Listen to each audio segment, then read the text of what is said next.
नाही? 18 पगड जाती होत्या की नाही? होत्या की नाही? छत्रपती शिवाजी महाराजांचा पहिला तोरणा किल्ला, छत्रपती शिवाजी महाराजांच्या स्वराज्याचं तोरण बांधला गेलेला तोरणा किल्ला आमच्या धनोजी धनगर नावाच्या गवळी धनगरानं छत्रपती शिवाजी महाराजांना गुलाल बुक्क्याप्रमाणे दान केला. आज मी अंजनगावामध्ये माढा तालुक्यातल्या माझ्या खेलोबाच्या मंदिराच्या समोर आहे. आज माझी इथं सगळी वीर मंडळी इथं माझ्या समोर बसलेली आहेत. ही सगळी भोळी भाबडी माणसं आहेत तिथं सगळी बसलेली.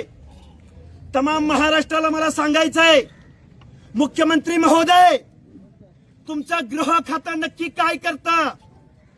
गेल्या 8-15 दिवसापासून, महिन्या 2 महिन्यापासून या महाराष्ट्रामधल्या बहुजन लोकांना का टार्गेट केलं जातंय?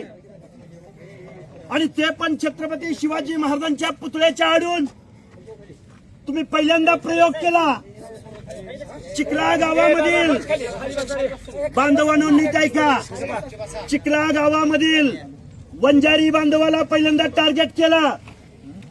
75% वंजारी समाजाचं गाव, त्या गावामध्ये जाऊन छत्रपती शिवाजी महाराजांचा पुतळा बसवला.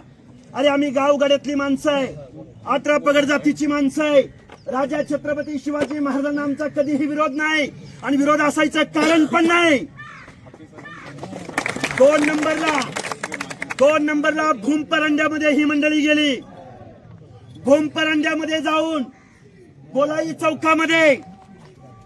चौकामध्ये बाबासाहेब आंबेडकरांचं नाव आहे. त्या गोलाई चौकाला, त्या गोलाई चौकामध्ये रात्री अपरात्री नेऊन छत्रपती शिवाजी महाराजांचा पुतळा बसवला.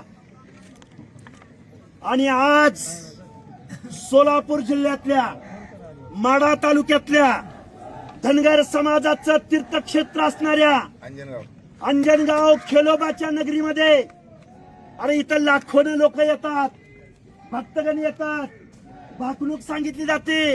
हा आमच्या श्रद्धेचा विषय आहे. महाराष्ट्रातल्या लोकांना मी सांगू इच्छितो, अरे आपले देवाच्या ठिकाणी छत्रपती शिवाजी महाराजांची उंची महाराष्ट्रामध्ये खूप मोठी आहे. डॉक्टर बाबासाहेब आंबेडकरांची उंची या देशभरामध्ये खूप मोठी आहे. भगवान बाबांची उंची खूप मोठी आहे. मातोश्री अहिल्यादेवी होळकरांची उंची खूप मोठी आहे. नरवीर राजा उमाजी नाईकांची खूप मोठी उंची आहे. अण्णाभाऊ साठेंची खूप मोठी उंची आहे.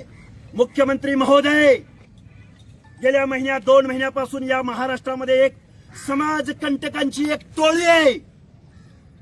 छत्रपती शिवाजी महाराजांच्या पुतळ्याच्या आडून या महाराष्ट्रामधल्या दीनदलितांच्या, ओबीसींच्या आणि आज धनगर समाजाच्या मनात भीती निर्माण करण्याचं काम कुठली टोळी करते? त्यांच्यावर गुन्हा का दाखल होत नाही? त्यांना अटक का होत नाही? याचं उत्तर मुख्यमंत्री महोदय आम्हाला पाहिजे. या तालुक्याचा आमदार अभिजित पाटील, आपण मतदान केलं नाही त्यांना? केलं का नाही मतदान? केलं की नाही मतदान? कुठं आहेत ते? अरे अभिजित पाटील, तुझ्या आमदारकीचा मान